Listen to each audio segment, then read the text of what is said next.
well. Okay guys, it's time to conquer the world in Rise of Nations Extended Edition.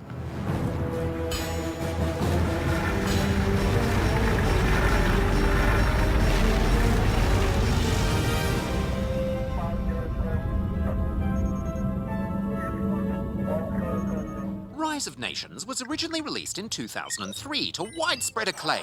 Many went as far as to call it one of the best real-time strategy games ever. You know, I actually don't remember playing it. Did you, Hex? No, but I'm sure you can point out what's new for us, right, Darren?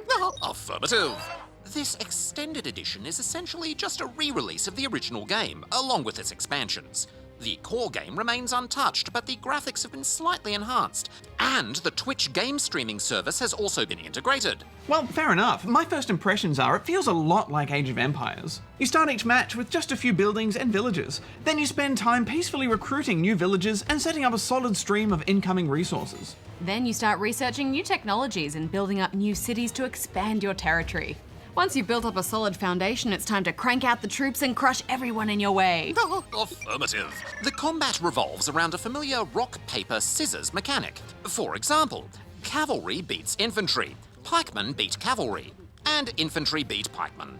Yes, it pays to be smart with how you use your units in battle. Although usually, I would just build huge armies with a variety of units, and then just point them at the enemy and let them figure it out.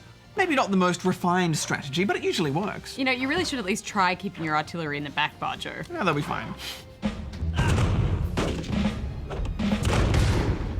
Another similarity to Age of Empires is that there are various civilizations to choose from, each with their own unique units, as well as different ages you can advance through. They span pretty much all of human history, from the Ancient Age up to the Information Age, which creates an impressive range of units. Yeah, it's always satisfying working your way through history like that, isn't it?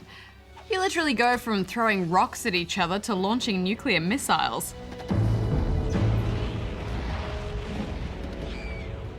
It just adds so much variety and keeps mixing in new strategies for you to consider. I like the way they've set up the campaign to show off all of the ages. There are 5 campaigns that focus on specific time periods and parts of the world, such as Alexander the Great, Napoleon, and the Cold War. The Cold War seems like an odd choice to me, Barjo. It was called the Cold War because it never reached a point where war was actually declared between the United States and the Soviet Union. Well, I think they have taken a few historical liberties, Darren. Affirmative. For example, there's also an entire world campaign that spans the globe and all of the ages. So you could rewrite history so the Nubians conquered the entire Earth. Nubians? Where? Charging my laser! Calm your circuits, Darren. The Nubians are actually a people from southern Egypt and northern Sudan. Oh, of course. I knew that. My automated noob defenses are quite sensitive today. Right. Well, the campaign actually adds quite a nice layer of simple turn-based strategy. In between battles, you have to move armies around a world map and try to take territories. There's a few different types of battle that kick off depending on what kind of territory you attack. But if you take a nation's capital, then you can instantly wipe them out and take all their lands. You can also try your hand at peace and diplomacy if you want, but when you're trying to take over the world, that can only help so much. And you can spend tribute points on upgrading territories, and you earn various cards you can play in a battle to give you a bit of an advantage. Doesn't really compare to the likes of the Total War series or the Civilization series when it comes to turn-based strategy, but it adds a nice wrinkle to it all and adds replayability to the campaign. As interesting as the campaign may be, strategy games are often loved more for their multiplayer, and Rise of Nations was no exception. Yeah, there is a pretty impressive array of multiplayer modes.